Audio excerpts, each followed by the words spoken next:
MP थे तो हमने एक फेडरेशन बनाई, फेडरेशन फॉर न्यू स्टेट। उसमें हमने 3 राज्यों का गठन किया और ये तभी संभव हो पाया जब हमारे बीच में जो बासुमतारी एमपी बैठे हैं, इन्होंने पार्लियामेंट में आप लोगों ने देखा होगा कि बहुत कुछ किया। और उस टाइम भारतवर्ष में बहुत से छोटे छोटे राज्य थे। विदर्भ था, मांग थी, तेलंगाना की मांग थी, गोरखालैंड की मांग थी, उत्तराखंड की मांग थी और झारखंड की मांग थी, छत्तीसगढ़ की मांग थी। ये सबने मिलकर के यहाँ जंतर मंतर पर धरने दिए। देखो, राज्य बनाना, किसी राज्य में से हिस्सा काट करके दूसरे राज्य को बनाना, ये सरकार का काम है और ये इसका नाम है या जंतर मंतर। आप जंतर कीजिए, मंतर उनके हाथ में है। अगर आपका जंतर ठीक लग गया तो आपका राज बन गया, आपका मंत्र सिद्ध हो गया। तो यह जंतर मंतर एक ऐसी जगह है जहां पर लोगों की आवाज को सरकार तक पहुंचाया जाता है। हम लोगों ने 3 राज्यों का गठन किया, उत्तराखंड, छत्तीसगढ़, झारखंड। उसमें सभी लोग शामिल थे। और एक और बात है कि जब वोट की चोट पड़ती है, हमारे पूरे जितने भी राज्य थे, जितने भी संगठन थे, चौधरी अजीत सिंह थे उस टाइम, शिबू सोरेन जी थे और तेलंगाना के चंद्रशेखर राव आज मुख्यमंत्री बने हुए हैं और झारखंड में भी शिबू सोरेन की सरकार है।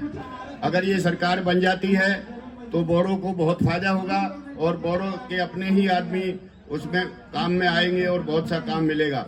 इसलिए सरकार को चाहिए कि बोडोलैंड को जल्दी से जल्दी बनाया जाए।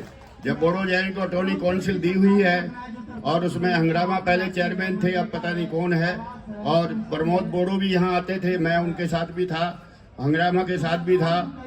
लेकिन मैंने वहाँ जाकर के उनको कहा कि सब तुम बासुमतारी के साथ मिलकर के इस आंदोलन को चलाओ। लेकिन उन्होंने अपनी लालसा के कारण इस आंदोलन को आगे नहीं बढ़ने दिया और ये आंदोलन वहीं जैक ऑटोनॉमी काउंसिल लेकर के वहीं पर रह गया। इसलिए मेरी आज तबीयत बहुत खराब है, लेकिन बासुमतारी हमारे बहुत पुराने साथी हैं, इसलिए मैं आपके बीच में आया हूं और मैं आशा करता हूं कि अभी हम बासुमतारी जो फेडरेशन है उसका अध्यक्ष मैं हूं आज, तो मैं थोड़ा स्थिर हो गया, तो मैं अभी एक मीटिंग करके आपके बासुमतारी को ही अध्यक्ष बनाऊंगा। और मैं चाहता हूं कि आगे आने वाले चुनाव में आप बासुमतारी जी को पार्लियामेंट भेजें और इधर से हम जितने भी छोटे राज्यों के मांग करने वाले जितने भी दल हैं उन सबको हम एक करेंगे। मई में एक मीटिंग करेंगे जिसमें हम अध्यक्ष का चुनाव करेंगे। तो मैं आपसे आशा करता हूं कि अगली बार चुनाव में, अभी 24 में जो चुनाव आने वाले हैं, तो यही बात है कि वोट की चोट, जब आप बासुमतारी को पार्लियामेंट भेजेंगे, और पहले भी आपने देखा होगा कि बासुमतारी ने कितनी बोडोलैंड के लिए काम किया। ये तो पार्लियामेंट में मैं भी उसे जो कमीशन बनाया गया था जॉर्ज फर्नांडिस के साथ, जो 3 राज्य बने, उसकी कमेटी में मैं भी था और बासुमतारी। तो बासुमतारी ने पार्लियामेंट में ही बोडोलैंड का बोर्ड लगा करके पार्लियामेंट जाते थे। तो इस तरह का आंदोलनकारी आदमी आपके बीच में से निकला है। तो मैं चाहता हूं कि अगली योजनाओं में हम सबको, इनको जितने भी बैठीला है, आपका विदर्भ भी बाकी है, बोडोलैंड बाकी है, गोरखालैंड बाकी है, कांतापुर बाकी है और राजस्थान में भी हमारी एक डिमांड है। तो इन सब लोगों को इनके साथ, इनके झंडे के नीचे इकट्ठा करेंगे। लेकिन मैं आपसे ये निवेदन करता हूँ और आपसे चाहता हूँ कि अगली योजना में बासुमतारी जी को जीत करके पार्लियामेंट भेजें, तब ये आपकी मनोकामना और आपका राज्य अलग से बन पाएगा।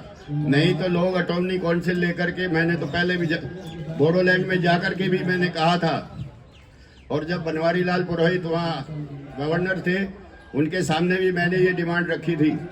तो इस तरीके से वहाँ जो लोग आंदोलनकारी हुए वो सरकार से मिलकर के पैसे बनाने लगे।